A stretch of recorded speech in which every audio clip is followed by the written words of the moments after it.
C'est l'histoire la plus surréaliste de la semaine. L'enlèvement, la séquestration, la mutilation d'un entrepreneur dans le domaine de la crypto-monnaie.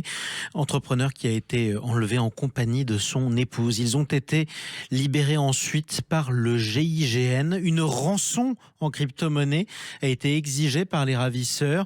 Cette rançon a été versée, mais semble-t-il, ils ne l'auraient pas touchée. On décrypte cette affaire avec un journaliste qui suit cette affaire de très près avec son média The Big Whale. On est avec Grégory Raymond. Bonjour à vous.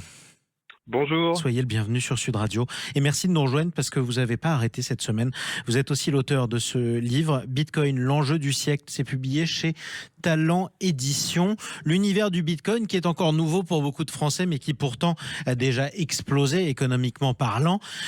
D'abord, corrigez-moi si je me trompe, Grégory Raymond, mais cet enlèvement, cette tentative d'extorsion, c'est une première dans le domaine de la crypto-monnaie française ? Non, malheureusement, c'est pas une première. En un mois, c'est le troisième enlèvement de ce type qui a lieu. Donc, la singularité de cette histoire, c'est qu'on est sur quelqu'un de connu, en tout cas un des cofondateurs d'une des plus grandes entreprises du secteur. Donc c'est ça qui est vraiment singulier. Mais en ce moment, il y a quand même des cas d'enlèvement assez préoccupants. Donc ça veut dire qu'il y a un phénomène qui se développe à bas bruit pour le grand public, mais pas du tout pour les connaisseurs dont vous faites partie. Grégory Raymond, d'abord on va rappeler quelle est l'entreprise et ce qu'elle fait. Cette entreprise qui a été cofondée par la victime de cette sinistre affaire, David Ballan. Oui, exactement. Donc Ledger, c'est une entreprise historique du secteur crypto. C'est pas une entreprise qui est toute jeune, elle a déjà 10 ans, voire même 11 ans cette année. Pour faire simple, c'est le leader mondial de la sécurisation de crypto-monnaies. En gros, elle a développé une technologie qui ajoute une grosse couche de sécurité pour conserver ses crypto-actifs. Et en fait, il faut le voir comme un coffre-fort personnel numérique. Alors, ce qui est intéressant, c'est que ça a forme physique, ça ressemble à une petite clé USB pour les produits d'entrée de gamme qu'ils proposent, et ça se rapproche en gros d'un petit smartphone pour les produits les plus innovants de Ledger.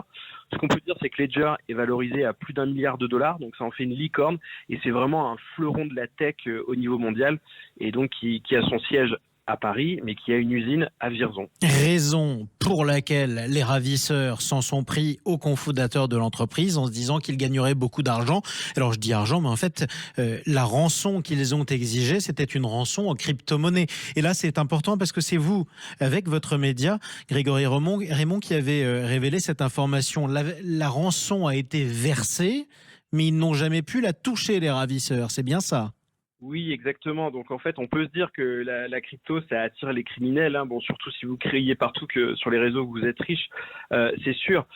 Mais elle n'est pas aussi simple que ça à manipuler, parce qu'en fait, la rançon a été payée, mais il y a plein d'intermédiaires qui entrent en jeu, notamment des plateformes d'échange, parce que les ravisseurs ont reçu des cryptos et tout de suite, ils ont voulu les échanger contre d'autres crypto-monnaies pour les envoyer ailleurs.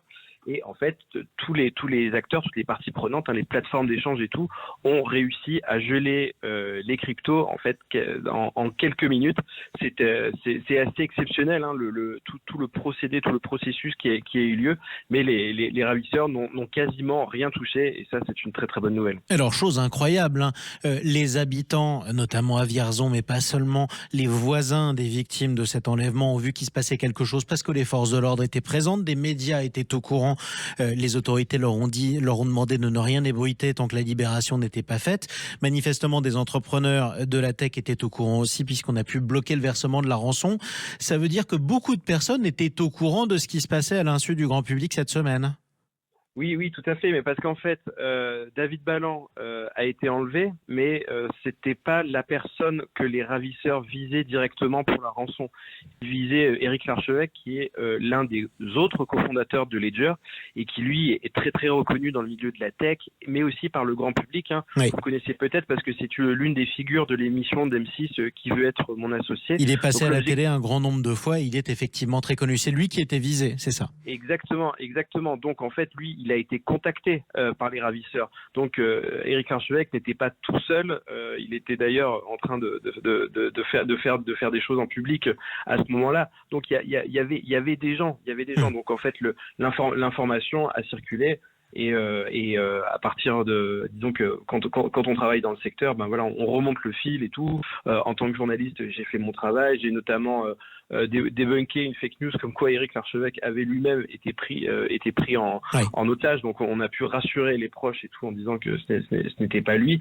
Mais en tout cas, oui, il a fallu faire très très attention pour ne pas gêner l'enquête, parce que c'était assez compliqué, parce que pendant très longtemps, on n'a pas su où étaient partis les gens. En plus, ils ont été séparés en deux groupes, donc ça a été extrêmement complexe. Donc en tant que journaliste, il fallait faire très très très attention aux informations qu'on publiait. Ouais, d'autant plus qu'il était encore question de vie ou de mort. Le parquet a ouvert hier une information judiciaire pour 9 chefs d'accusation, dont l'arrestation, l'enlèvement, la séquestration évidemment, mais vous avez aussi la torture et acte de barbarie, puisque malheureusement, il semble bien que David Ballan ait été mutilé à la main assez gravement par ses ravisseurs. Est-ce qu'on sait pourquoi et dans quel but ? Là, on est dans un contexte totalement crapuleux, comme vous pouvez le voir dans les films, hein, pour démontrer son sérieux et qu'on est prêt à tout pour avoir cette rançon. On mutile quelqu'un, on mutile un otage. Donc c'est de la barbarie la plus totale. Oui.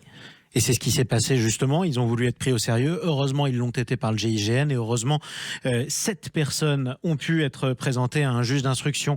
Tout cela s'est passé hier. Revenons maintenant sur le contexte. J'ai dit benoîtement au début de cette interview, c'est une première, parce que dans l'esprit du grand public, c'est une première. C'est la première fois qu'on assiste à ce genre de scène de western ou alors de film d'espionnage dans le domaine du Bitcoin. Vous qui n'êtes pas le grand public, mais qui êtes un fin connaisseur, vous nous révélez qu'en fait, c'est déjà arrivé quasiment de la même manière 3 fois récemment. Ça veut dire que ça se multiplie. Oui, effectivement. Après, ça s'explique assez facilement. Le cours des crypto-monnaies est assez haut en ce moment, donc ça suscite des intérêts. Par contre, là, c'est la première fois que le GIGN, les forces de l'ordre, arrivent à intervenir de façon aussi spectaculaire. Et là, disons que le contexte a été si médiatique que ça a changé un peu la face de l'affaire. Oui, exactement. Et en tout cas, on peut toujours suivre vos analyses. C'est important sur votre média The Big Whale. Merci beaucoup, Grégory Raymond, d'être intervenu ce matin sur Sud Radio. Pour ceux qui veulent découvrir cet univers parfois inquiétant, mais plein de tellement de promesses, je vous recommande votre ouvrage, je leur recommande votre ouvrage, Bitcoin Crypto, l'enjeu du siècle. C'est publié chez Talent Édition. À bientôt, Grégory Raymond. Merci beaucoup.